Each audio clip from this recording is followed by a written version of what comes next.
Renungan Pagi bersama Allah di Waktu Fajar oleh Ellen G. White, 4 Desember 2022, mari kita berdoa. Bapa kami yang di sorga, Allah pencipta langit dan bumi, laut dan segala isinya, Allah yang maha besar, maha kuasa, sumber segalanya, yang kami sembah selalu melalui anak-Mu yang tunggal, Yesus Kristus. Terpujilah Yesus anak Allah yang maha tinggi, yang oleh Dia segala sesuatu telah dijadikan, dan untuk Dia. Dan pada pagi hari ini kami bersyukur boleh bangun dan berbakti dan sebagaimana membaca dan mendengarkan nasihat firman-Mu, kiranya ini menjadi pembaharuan bagi kami semua. Kami menjadi umat-umat-Mu yang menyatakan tentang kebesaran-Mu. Beserta kami sepanjang perbaktian ini kehendak-Mu yang jadi, ampun kami akan dosa dan salah, karena kami berdoa hanya dalam nama anak Allah yang tunggal, Yesus Kristus, yang adalah Tuhan dan Juru Selamat kami. Amin. Renungan hari ini akan dibacakan oleh Ibu Evelyn James dari Malaysia. Kepada Ibu Evelyn, kami persilahkan.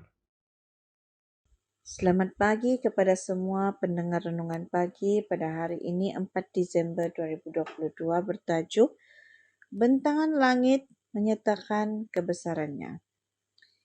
Yang seorang diri membentangkan langit dan melangkah di atas gelombang-gelombang laut yang menjadikan bintang biduk, bintang belatik, bintang kartika, dan gugusan-gugusan bintang ruang selatan. Meskipun Alkitab harus menempati tempat pertama dalam pendidikan anak-anak dan remaja, buku alam adalah yang terpenting setelah Alkitab. Karya ciptaan Tuhan membuktikan kasih dan kuasa-Nya. Dia telah menjadikan dunia dengan segala isinya. Tuhan adalah pencipta keindahan, dan di dunia yang Dia telah bentuk untuk kita, Dia tidak hanya memberi kita semua yang diperlukan untuk kenyamanan kita, tapi Dia telah memenuhi langit dan bumi dengan keindahan. Kita melihat kasih dan perhatiannya di ladang yang subur, dan senyumannya terlihat di bawah sinar matahari yang cerah. Tangannya telah membuat bebatuan seperti kastil dan gunung yang menjulang tinggi. Pohon-pohon yang tinggi tumbuh atas perintahnya. Dia telah menyebarkan kapet berwarna hijau menutupi bumi dan menghiasi dengan bunga. Mengapa Dia mendandani bumi dan pepohon dengan warna hijau, bukannya dengan coklat tua yang suram? Bukankah karena hal itu lebih enak dipandang?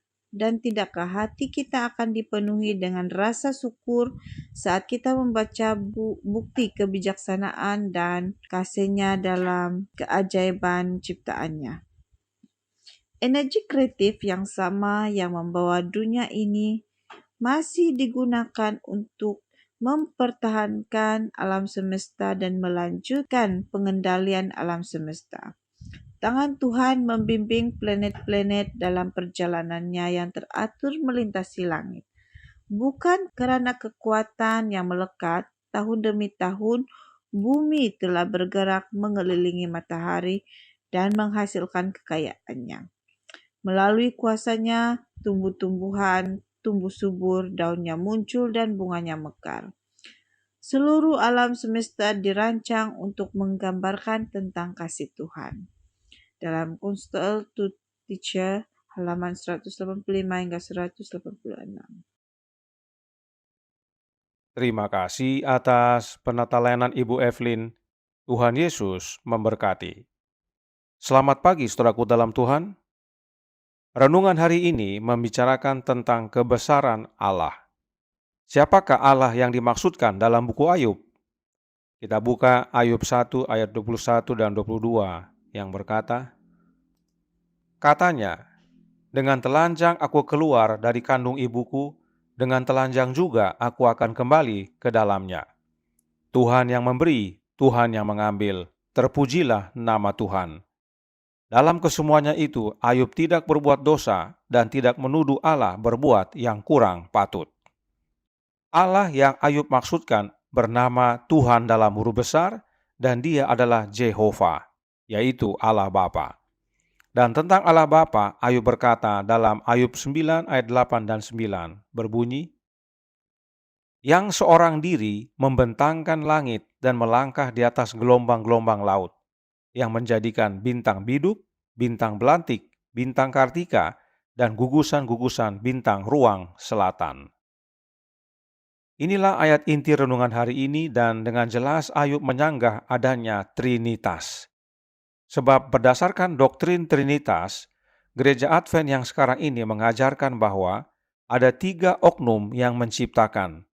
Sementara Ayub berkata hanya satu oknum yang menciptakan, seorang diri. Dan meskipun Allah Bapa dikatakan yang menciptakan, tetapi Bapa menjadikan segala sesuatu oleh anaknya. Itu sebabnya Paulus menuliskan dalam Kolose 1 ayat 15-17 yang berkata, "Ia adalah gambar Allah yang tidak kelihatan, yang sulung lebih utama dari segala yang diciptakan. Karena di dalam Dialah telah diciptakan segala sesuatu yang ada di sorga dan yang ada di bumi, yang kelihatan dan yang tidak kelihatan, baik singgasana maupun kerajaan, baik pemerintah maupun penguasa. Segala sesuatu diciptakan oleh Dia dan untuk Dia. Ia ada terlebih dahulu dari segala sesuatu, dan segala sesuatu ada di dalam Dia." Dan dalam buku Ibrani, Paulus berkata, "Oleh Dia Allah telah menjadikan alam semesta." Ibrani 1 ayat 2. Karenanya jelas, Allah Bapa yang menjadikan segalanya, dan Allah Bapa menjadikannya melalui anaknya. Hanya satu oknum yang menjalankan penciptaan alam semesta. Karenanya jelas, yang menciptakan alam semesta bukanlah Trinitas. Yang menciptakan alam semesta adalah Allah Bapa melalui anaknya. Karenanya Roh Nubuat berkata dalam Counsels to Parents, Teachers and Students, halaman 395, paragraf 2, berkata, "Penulis alam adalah penulis Alkitab. Penciptaan dan kekristenan memiliki satu Allah." Alkitab dengan jelas menyatakan bahwa Allah Bapalah pencipta kita, karenanya satu Allah yang dimaksudkan dalam kutipan ini adalah Allah Bapa. Karenanya, kebesaran Allah Bapa inilah yang dinyatakan oleh bentangan langit. Nah, mengapa kita perlu mengerti akan hal ini? Bahwa bentangan langit saja memuliakan Bapa?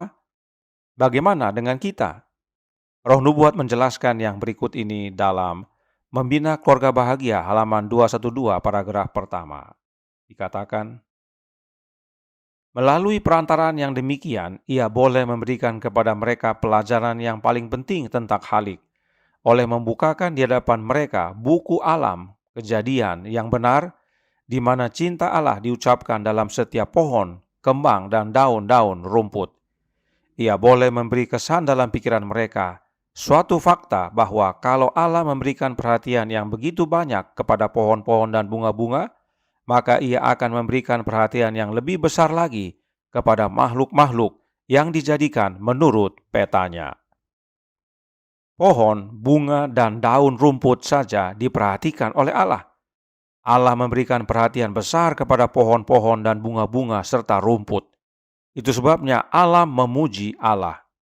Tetapi Allah memberikan perhatian yang lebih besar lagi kepada manusia, yang diciptakan menurut gambar dan rupa Allah.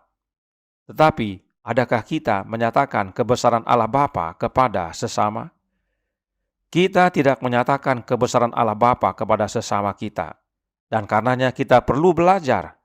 Dan renungan hari ini berkata bahwa Alkitab adalah buku yang terutama, lalu kemudian buku alam. Melalui alam kita mengenal karakter Allah. Roh Nubuat berkata dalam This Day with God halaman 237 paragraf 2 yang menjelaskan, seluruh alam memberikan kesaksian tentang pekerjaan Allah yang hidup. Alam adalah buku pelajaran kita, diberikan kepada kita oleh Allah, pencipta segala sesuatu. Hal-hal alam ini tidak untuk disebut Allah. Alam adalah ekspresi dari karakter Allah, tetapi alam bukanlah Allah. Melalui ciptaannya, kita dapat memahami Allah dan kasih-Nya, kuasanya, dan kemuliaannya. Tetapi, ada bahaya besar bagi manusia yang menyembah alam sebagai Allah. Itu sebabnya buku Alam adalah buku kedua setelah Alkitab.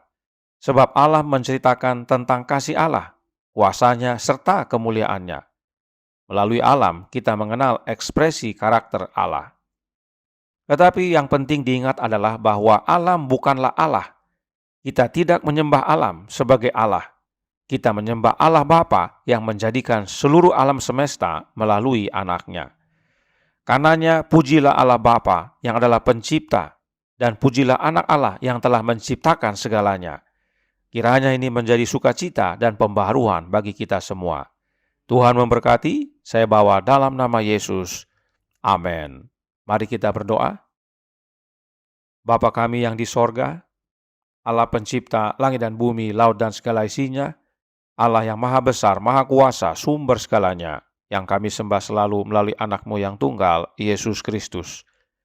Terima kasih atas nasihat ringkas pada pagi hari ini tentang kebesaran Allah Bapa yang menjadikan seluruh alam semesta.